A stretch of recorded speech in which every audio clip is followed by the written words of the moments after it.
प्रयास करना ये हमारी सरकार कर रही है। आज के वर्तमान समय में अगर हमारी सरकार देश में है और जिस प्रकार के निर्णय हो रहे हैं, जिस प्रकार से विपक्षियों की बौखलाहट है, ये इस बात को प्रमाणित करता है कि विपक्षी अपने अस्तित्व को लेकर भयभीत है, सशंकित है।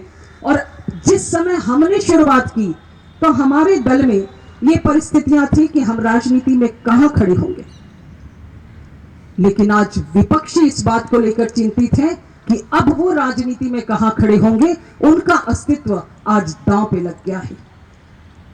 कारण सिर्फ इतना रहा कि उन्होंने जिस संस्कृति के साथ में भारत की आजादी के बाद लगातार प्रयास करके आगे बढ़ने का प्रयास किया, पाश्चात्य संस्कृति को भारत की संस्कृति में जोड़ने का प्रयास किया, उसके दुष्परिणाम दिखाई दे रहे हैं। पाश्चात्य संस्कृति ने भारत की संस्कृति पर धीरे धीरे आघात किया और यह आघात लोगों के व्यक्तित्व में दिखाई दिया। अगर आज आपको लगातार समाचार जो टीवी चैनल है उस पर दिखाई दे रहा है कि महिलाएं जिन्हें हम नायक मानते हैं, जो समाज का प्रतिनिधित्व करते हैं, जो लोग जिन्हें युवा वर्ग अपना आदर्श मानता है, वो एक ऐसे नशे में है। सरकार उस पर कार्रवाई कर रही है। ये पाश्चात्य संस्कृति का धीरे धीरे भारत की संस्कृति पे आघात रहा। मुझे वो समय याद है कि भारत में पाकिस्तान के उस समय के तत्कालीन प्रधानमंत्री ने एक विषय कहा। उन्होंने कहा कि अगर भारत को कभी हराना है तो मैदान में हराना मुश्किल है, लेकिन अगर भारत को हराना है तो भारत की संस्कृति पे आघात करिए, भारत हारना शुरू हो जाएगा।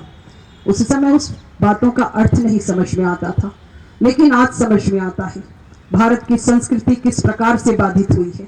ये पाश्चात्य संस्कृति उन्होंने अपने यहाँ के वातावरण के अनुसार निर्णय किया, लेकिन हमारी संस्कृति ने हमें बहुत कुछ दिया। हम पाश्चात्य संस्कृति के कारण अपनी संस्कृति को हमने कहीं ना कहीं पीछे ढकेला, दुष्परिणाम दिखाई दे रहे।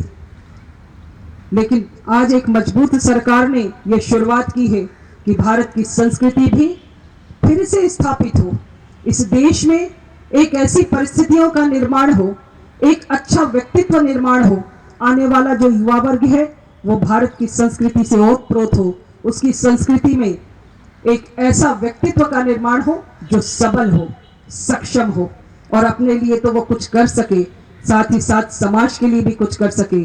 और समाज के लिए अगर वो करेगा तो राष्ट्र अपने आप अपने वैभव को प्राप्त कर पाएगा। बंधुओं, आज के इस 25 सितंबर के अवसर पर हम सब संकल्पित होंगे और अपनी सरकार, आज प्रधानमंत्री जी भी 11 बजे हम सभी को संबोधित करने वाले हैं, उनके भी विषय को हम सब सुने और उस विषय की चर्चा भी जरूर करें। जब हम उन विषयों की चर्चा करते हैं तो वो बात और वो विषय समाज में नीचे तक जाता है। इसलिए प्रधानमंत्री के संबोधन के बाद विषयों को हम सब जरूर सुनकर नीचे चर्चा करें। दिल्ली के कार्यकर्ताओं को मैं विशेष तौर पर साधुवाद देती हूँ। देश भर में कार्यक्रम होते हैं, लेकिन दिल्ली के कार्यकर्ता हमेशा, मेरा ख्याल है मैं हर दिन यहाँ पर जब मेरा रहना होता है तो कोई दिन समाचार पत्र खाली नहीं जाता जब दिल्ली के कार्यकर्ताओं का कार्यक्रम नहीं होता है। आप प्रतिदिन कार्यक्रम करते हैं, हर दिन कार्यक्रम करते हैं। इस कोरोना के काल में भी आप सबने जिस प्रकार से काम किया है, आपका बहुत अभिनंदन है। आप सब कार्यकर्ताओं ने इस बात को स्थापित किया है कि भारतीय जनता पार्टी अन्य राजनीतिक दलों से अलग है। भारतीय जनता पार्टी का कार्यकर्ता अन्य राजनीतिक दलों से अलग है। हम समाज के लिए काम करते हैं। दिल्ली के कार्यकर्ताओं को इस बात के लिए मैं बधाई देते हुए अपनी बात को समाप्त करती हूँ। धन्यवाद। जय भारत।